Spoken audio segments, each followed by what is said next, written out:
Your hippocampus makes its own estrogen. Right now. Independently. Completely separate from what your ovaries produce. And almost nobody has ever told you this. Not your doctor. Not the wellness content you have read. Not the menopause conversations you have had. This one fact changes everything about why your memory is changing after 40. And more importantly, it changes what you can actually do about it. You have probably had the experience. Mid-sentence, a word you know, you can feel the shape of it. And then it just goes. Or you walk into a room and the reason dissolves before you can catch it. Or a name that used to surface automatically now takes a moment longer than it should. You have probably wondered quietly whether this is the beginning of something serious. It is not dementia, and I am not going to make you wait until minute 5 to tell you that. It is a specific named biological transition. And your hippocampus producing its own estrogen is the reason the solution is within reach. But to understand why that matters, you first need to understand what estrogen was doing in your brain that nobody told you about. Because most people only know half the story. And the half they are missing is the part that explains everything. The half of the story most people are missing is this. Estrogen is not primarily a reproductive hormone. That framing is radically incomplete. Estrogen receptors are concentrated in your hippocampus, your prefrontal cortex, and your amygdala. They are there because estrogen has been actively building and maintaining your memory system throughout your adult life. In the hippocampus specifically, estradiol, the most potent form of estrogen, increases the density of dendritic spines on neurons. Dendritic spines are where synaptic connections form. More spines, more connections. Faster, more reliable memory. 50 years of documented research on this. Most women have never been told. So when estrogen begins its transition during perimenopause, the maintenance system your memory has been running on for decades becomes less consistent. The word retrieval, the name recall, the ability to hold multiple things in mind simultaneously. All of it was being actively supported, and that support changed. But here is what most doctors do not explain. The decline is not simple. It is happening through two very specific mechanisms in your hippocampus. And understanding them is what makes the protocols at the end of this video actually work, instead of just feeling like good advice. The two mechanisms most doctors miss. The first, a receptor called beta in your hippocampus becomes suppressed. Research published in 2024 showed this suppression triggers neuroinflammation in the hippocampus. And in the same study, BDNF activity in the hippocampus decreased in a time-dependent manner following the loss of estrogen. BDNF is the protein that physically supports new memory connections. Less BDNF.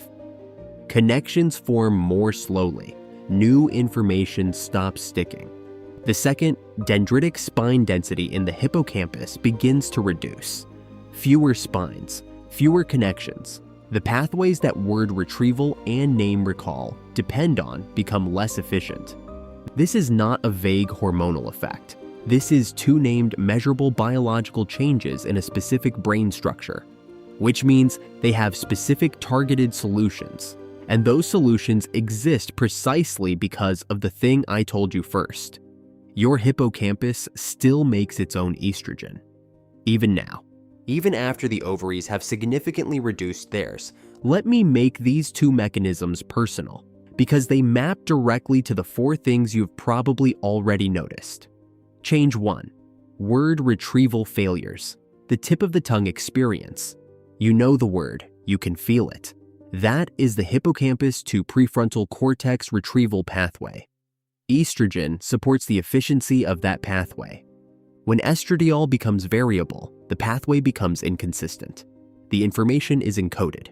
The retrieval signal is unreliable. Change 2. New information that does not stick. A name at a meeting, a parking space, a detail from a conversation. This is the BDNF effect directly. Lower BDNF means the synaptic strengthening that makes information stick runs at reduced efficiency. The information arrives, it just does not consolidate properly. Change 3. Working memory variability. Following a complex conversation while tracking its context. Reading a paragraph and holding its meaning through to the end.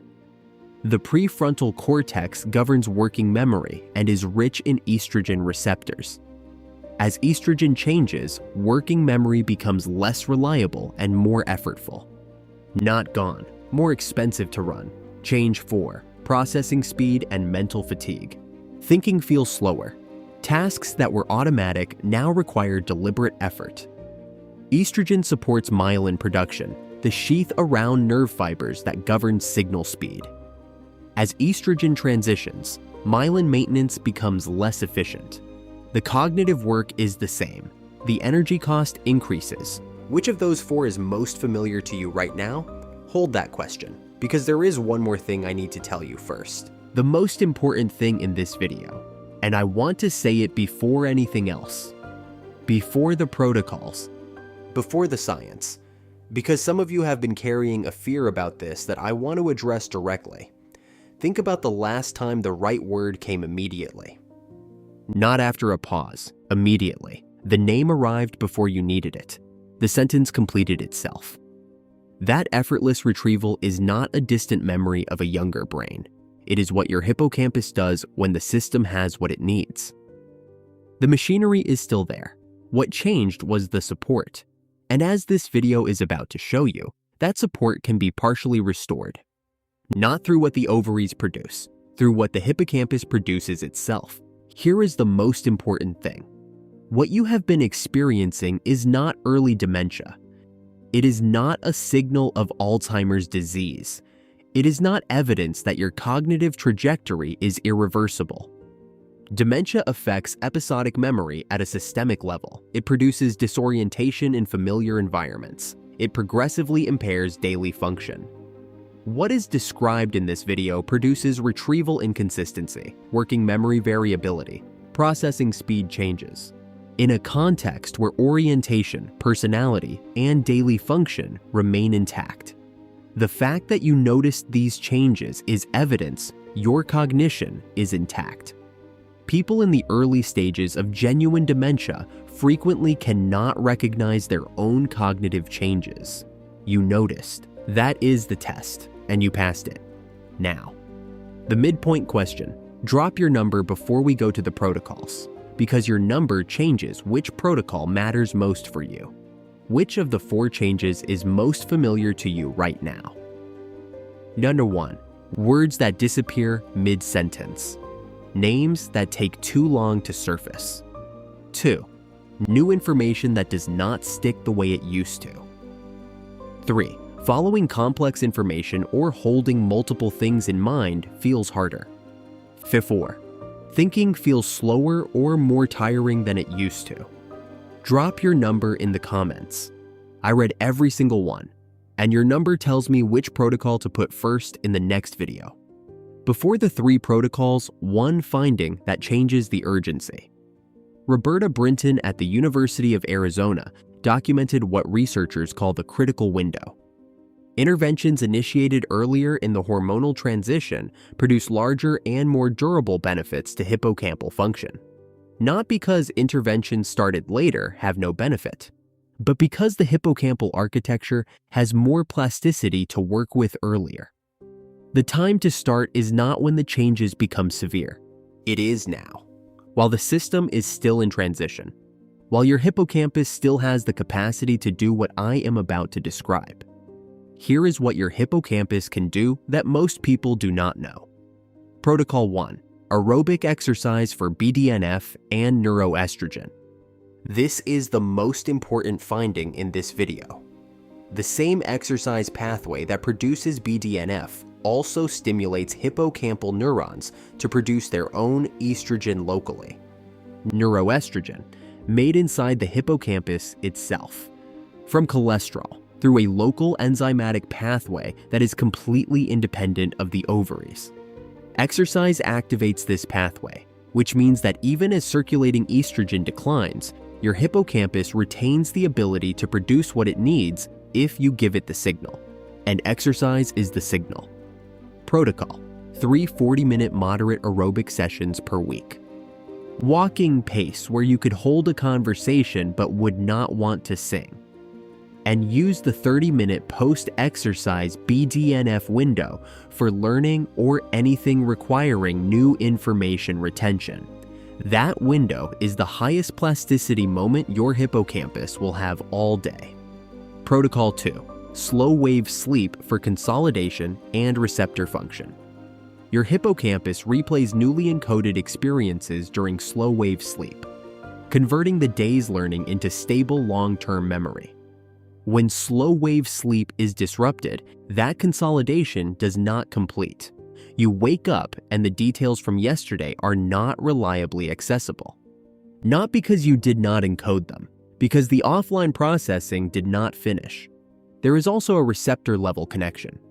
ER-alpha, the estrogen receptor that maintains memory function as estradiol declines, requires adequate sleep to function optimally. Sleep deprivation reduces ER-alpha responsiveness. Protecting your slow-wave sleep is protecting the receptor system that is compensating for lower circulating estrogen. Protocol 3: cognitive novelty for hippocampal demand and local estrogen synthesis. Your hippocampus produces more local neuroestrogen when it is under genuine demand. Novel learning, tasks requiring genuine unfamiliar problem solving, stimulates the enzymatic pathway through which hippocampal neurons produce estrogen locally. This is not use it or lose it in a vague sense. Novel cognitive demand specifically stimulates local estrogen synthesis in the exact tissue that needs it most. One genuinely novel activity per week. Something with no familiar framework, a language, an instrument, a craft. Something that puts you at true beginner status. The beginner discomfort is your hippocampus under demand. That demand is the neuroestrogen production signal. Here is what this series has established across 6 videos. Your brain changes after 40. Specific structures, specific rates, specific mechanisms. Neuroplasticity does not decline. The conditions for it do. BDNF physically drives new connection growth. Exercise produces it at any age. 30 days of adaptive training reversed cholinergic function by 10 years in a clinical study. 5 specific inputs control gray matter loss rate. Change the inputs, the rate changes. And now this, your hippocampus makes its own estrogen. Exercise activates it. Novel learning demands it. Sleep consolidates what it produces. This is not a story about what age takes. It is a story about what inputs do. And inputs are in your hands.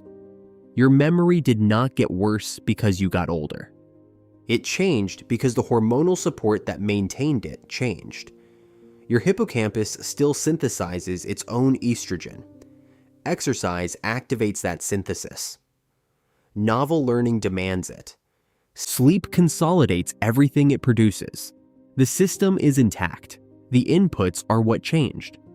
This is the 6th and final video in this neuroplasticity series. 6 videos. A complete biological picture of what is happening in your brain after 40 and what the evidence says you can do about it. Save this video.